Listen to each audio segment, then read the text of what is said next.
And the next presentation is titled A Baseline Study on Body Mass Indices, Waist-to-Hip Ratios, and Food Intakes of First-Year Female Hostelers of State University in Sri Lanka. And the authors are Anuri Karunasena and Sugandhika Suresh. And the paper will be presented by Dr. Sugandhika Suresh.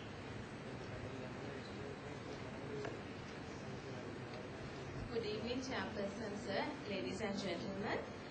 I'm here to present research findings on a baseline study that was carried out on the body mass indices and the waist-to-hip ratios of first-year female hostelers of the University of Sri Jawadanapura.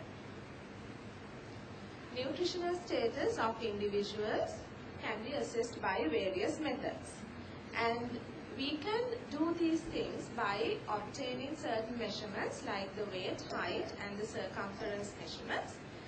And we can use these measurements to form indices such as body mass index and the waist-to-hip ratios, which are commonly used to assess the nutritional status of an individual. In this study, we are looking at the body mass indices and the waist-to-hip ratios of first-year female hostelers in the University of Sri Jawadanapura.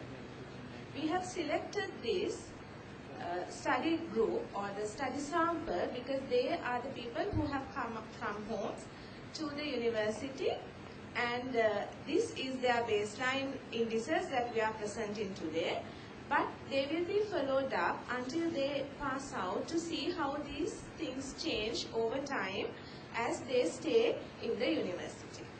So now, earlier we were using only the BMI, but now you know that waist-to-hip ratio and the waist circumference are used commonly to determine the nutritional status of individuals. Why they have become important today is, as the Asians, we are becoming fatter. That is a fact. And we are becoming more pear-shaped rather than apple-shaped. Okay? So we are becoming apple-shaped rather than pear-shaped. Sorry. So this is the WHO guidelines for the classification of BMI. And the waist-to-hip ratio is the waist circumference divided by the hip circumference. And the guidelines for Asian men and women, 0.9 of waist-to-hip ratio for Asian men, less than 0.9. And between 0.79 to 0.85 is the recommended range of waist-to-hip ratio for South Asian women.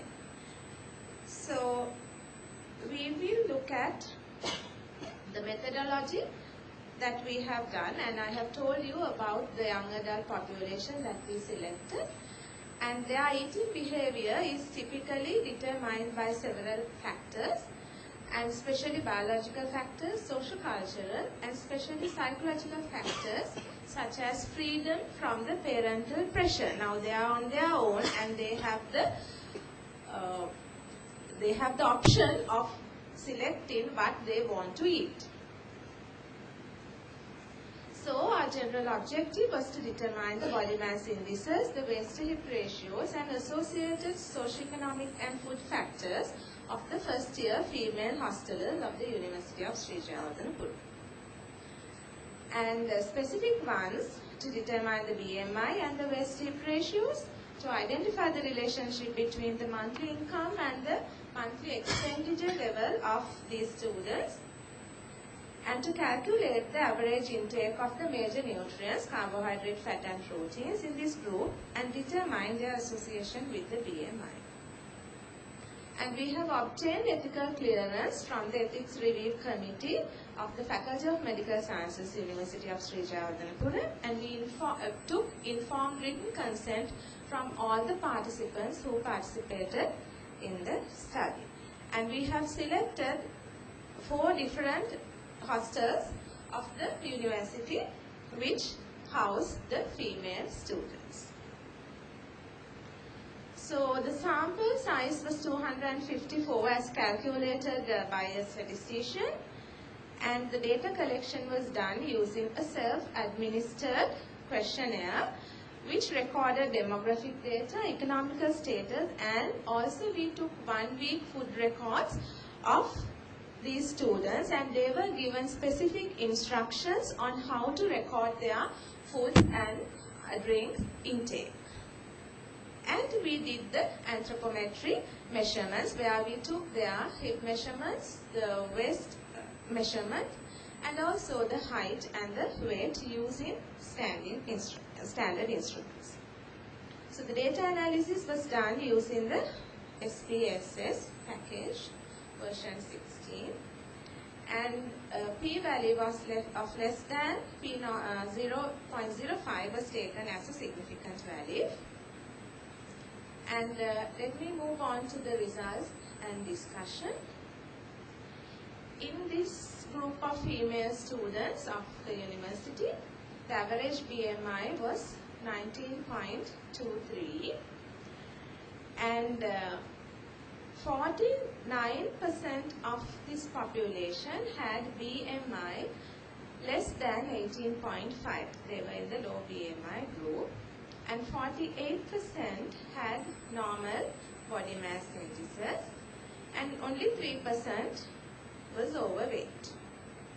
Okay, so looking at these results, we are very relaxed. Our population is having normal BMI, but still nearly half is having low BMI. Nearly half having low BMI. Now look at the waist to hip ratios, and it's a surprise. Average waist to hip ratio in this group was 0.88. 0.88. So the cutoff value for the normal waist to hip ratio in the female, Asian female, is less than 0.85. And in this population, only 15% had less than 0.85 waist to hip ratios.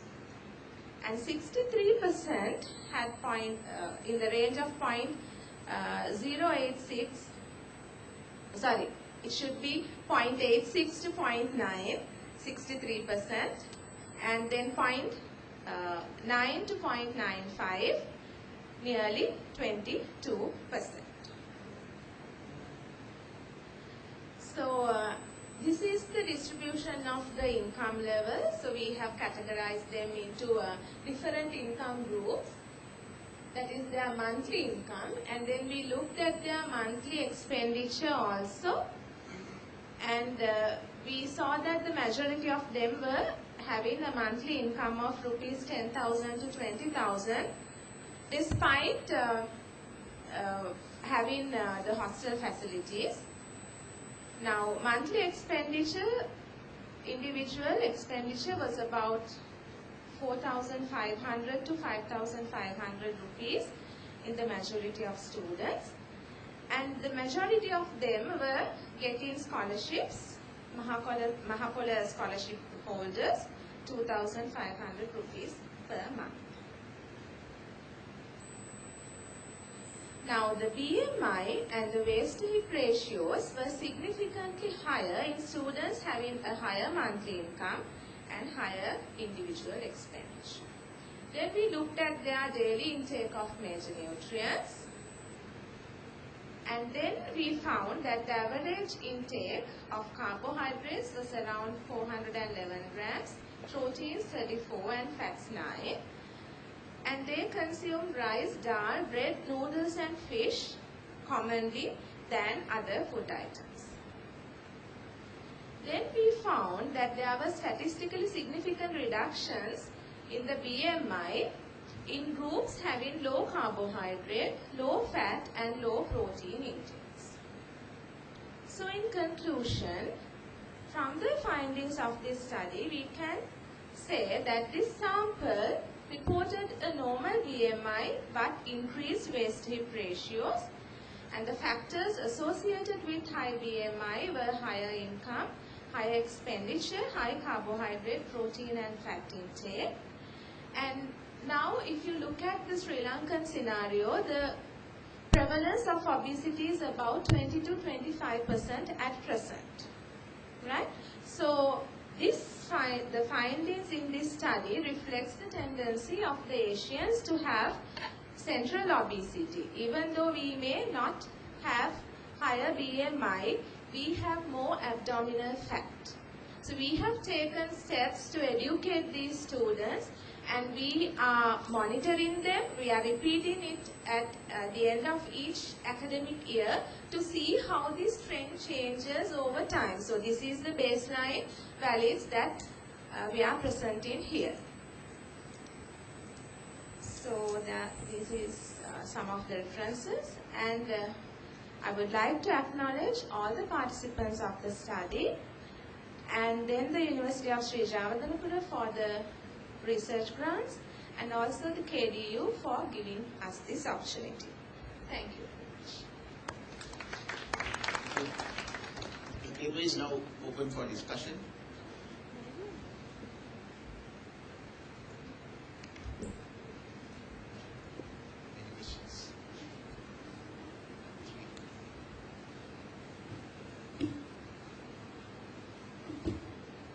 First, I'd like to state that it's a very timely presentation, and I've actually done one research on this area.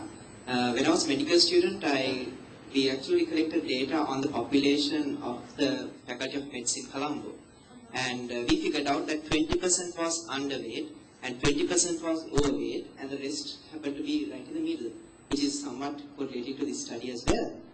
But one point to highlight is that about a year ago, a case research published by a doctor in Karapitia, he stated that he is actually proposing a new BMI for the Sri Lankan population.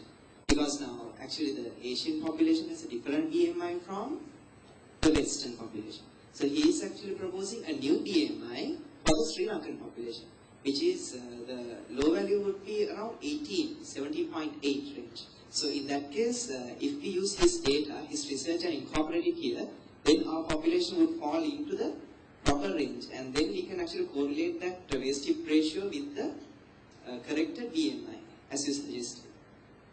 Yes, actually now in this study we have taken the cutoff, the WHO recommended cutoff for the South Asians, which is the 18.5. Maybe it's high time that we formulate our own guidelines, but we do have to do a national survey to find out exactly the mean BMI and the BMI ranges of the whole population before we can give the recommendation for the Sri Lankans. That's right. Thank you. There is already a WHO recommendation for the Asian population, right? Yeah, these recommendations are those things, yes. Yeah.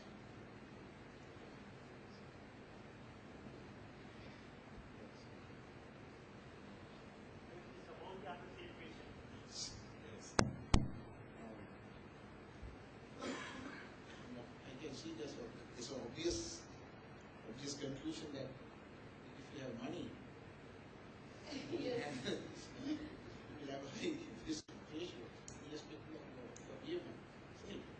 So even the hostels, if they have money, they will be. Maybe they have given wrong information to the university regarding their monthly income, because here it's around 20,000, but 20,000 is not the cutoff taken by the welfare division.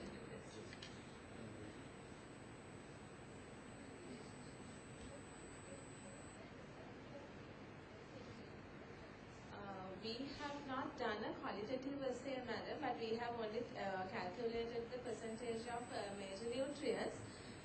But they are basically purchasing foods from the food outlets in the surrounding area and also the inside canteens. So basically you can't say that it's good food. Maybe they use a lot of oil in their cooking, so it's basically the polished rice. So naturally you have the tendency to get centrally obese.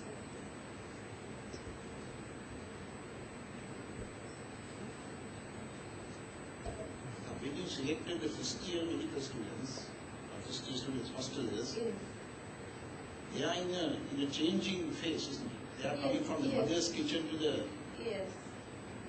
with the commercial kitchen. So will that have some effect on their body fat deposition? Yes, This is all they were actually, studying. yeah, this is now, they have been there for about 6 months by the time we took these measurements. So, yeah, maybe actually these indices would reflect their nutritional background from their hometowns. And we have like looked at the provinces and the districts that they came from, but there was no significant differences in those factors. So as we analyze the next 2 years only, we would be able to conclude on that. There are no other questions. We will conclude this, and we thank Dr. Suresh for their presentation. Thank you.